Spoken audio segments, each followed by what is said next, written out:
r/AskReddit. What do you do with your eso that isn't normal? He dumps the laundry on me when it's warm and fresh out of the dryer, and I sort the socks and underwear from inside the pile while he hangs up the shirts and folds the pants. We call it laundry turtle. Oh my god, that's so cute. I'ma try this next time I do laundry. It doesn't work in single player mode.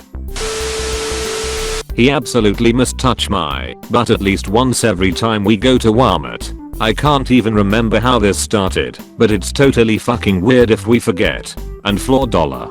A dollar bill that had fallen out of one of our pockets in the washer and consequently fell down into the crack between the machines when I was transferring the clothes to the dryer. We both ignored it for like a year because we were too lazy to use a broom or whatever to fish it out, and then one of us finally acknowledged it to the other. We decided to leave it there as a symbol of our wealth. We've never been down to our last dollar. It now has a quarter for a friend. As a symbol of our wealth, priceless. Actually cost them $1. When me and my ex would get into dumb arguments/debates, we used to send it to counsel to be reviewed. There was no counsel. There would be no review. It was basically our way of shelving an argument that would never have a winner. Every now and then we'd ask each other if we've gotten an update from counsel on what the judgment was. Edit. I really didn't expect this to blow up.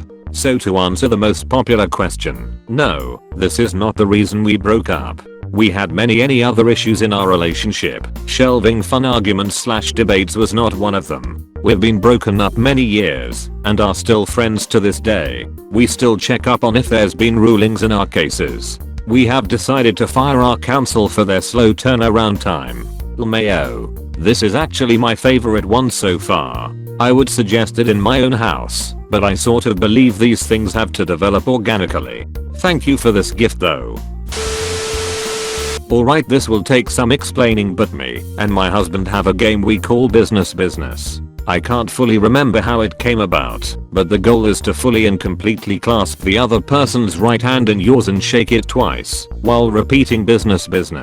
If the other person can get their hand free or shout business at the same time, it's a failed attempt. We don't keep score, but the last person who got in a successful handshake is the winner until they are dethroned. So what started as a little inside joke has spiraled into a full competition with such notable wins as, at my uncle's funeral, while reaching for an offered water bottle, we live in the desert, and in the middle of any and all arguments. It's gotten so bad that any time either of us try to hold hands, we both have a momentary standoff to make sure it's not a ploy. Edit. Just woke up, and wow, did this blow up overnight. Thanks for all the comments, awards, and such. You/Trentonazzi, we did it. We have a successful marriage now, and you're sure your husband isn't just 3 small boys stacked under a trench coat? We have the Wyke rule. If one of us says, would you kindly blah blah blah, the other one must, no matter what, do that thing. There is zero negotiation. It's mostly whipped out for benign stuff, sometimes for very silly stuff, but occasionally used in serious situations. It's equal parts silly, fake outage, and a deep, committed trust. It only works because we trust each other not to abuse Wyke or use it for evil. Fontaine, is that you? I might have known the cat had claws. Whenever he sneezes, I shout as aggressively as I can, shut up. To which he responds even louder, you shut up. This is everywhere. At home, in public, it doesn't matter.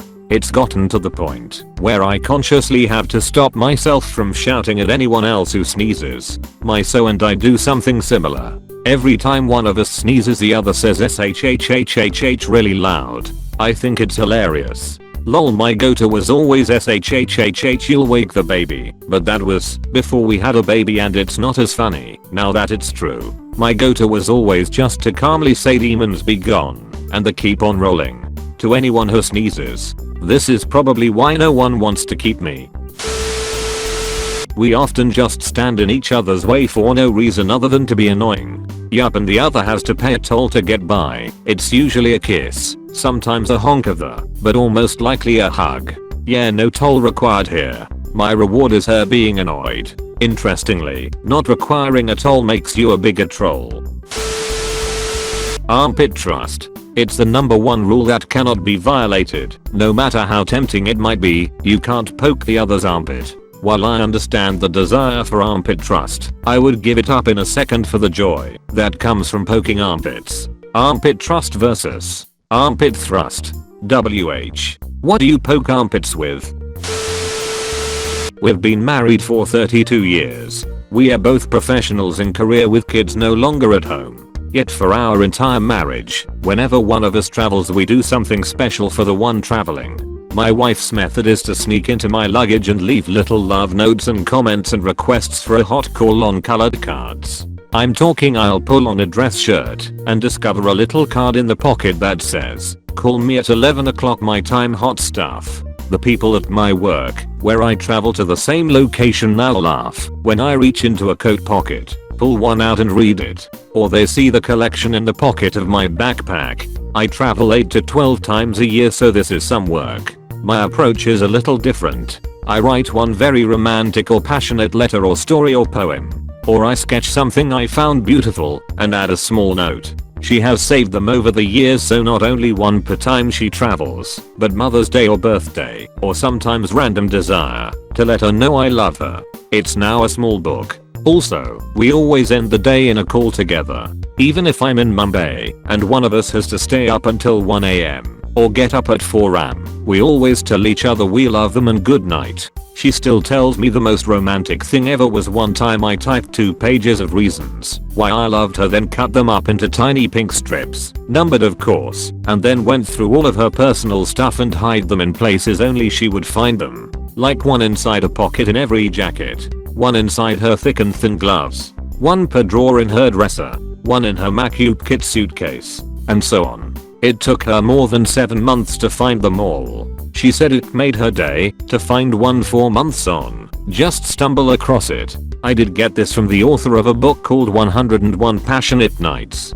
so I can't take credit for the idea. But it was a total surprise to her. Those 2 pages of taped together comments are also in her book of love notes. Yes, she tells me I'm more romantic and mushy than she is. Sometimes when we are kissing, we'll catch each other off guard by blowing a puff of air into their mouth to inflate their cheeks. Same. Or when my boyfriend comes in for a kiss, at the last second I'll stick my tongue out and he ends up kissing my tongue. He hates it so much every time, but still laughs and then will try to do it to me, but I know better. Lol, my ex and I used to annoy the crap out of each other like that. Miss those days. Probably kissy sonar. I'm a very extroverted woman and need my existence to be acknowledged every once in a while. My wife is extremely introverted, so conversations constantly are a big no-no. So we make kissing noises around the house every now and then as a kind of I love you, everything's fine over here, you okay?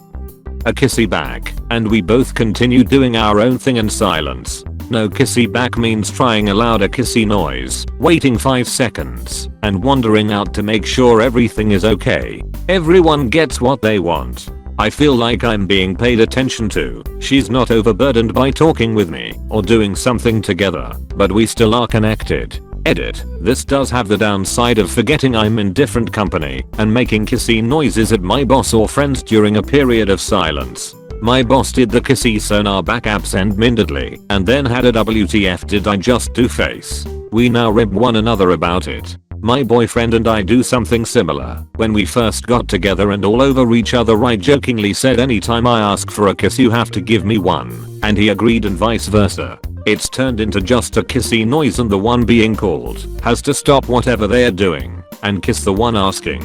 It's become such a normal thing for us, and our roommate, which is one of his buddies, is getting used to it now too. It's kind of hilarious. It helps a lot when we are in petty arguments or when he gets to the door to leave and I just wanna see his but one more time, or in awkward social gatherings with my family when I want to let him know a little extra I love him and value him accompanying me to family functions. Has the roommate ever made the kissy noise before? We talk to each other sometimes in different voices and characters we collected over the years to make the other laugh / annoyed / uncomfortable etc and just fuck with, so I often do speak with various accents while she pitches her voice super high and we keep going till one of us gives up. Mitchell, Scott and Holly. Et phone home. Holly like phone. I hope you enjoyed the video. Make sure to like, comment, and subscribe for I upload daily and suggest what subreddit I should cover next. Thank you and happy travels.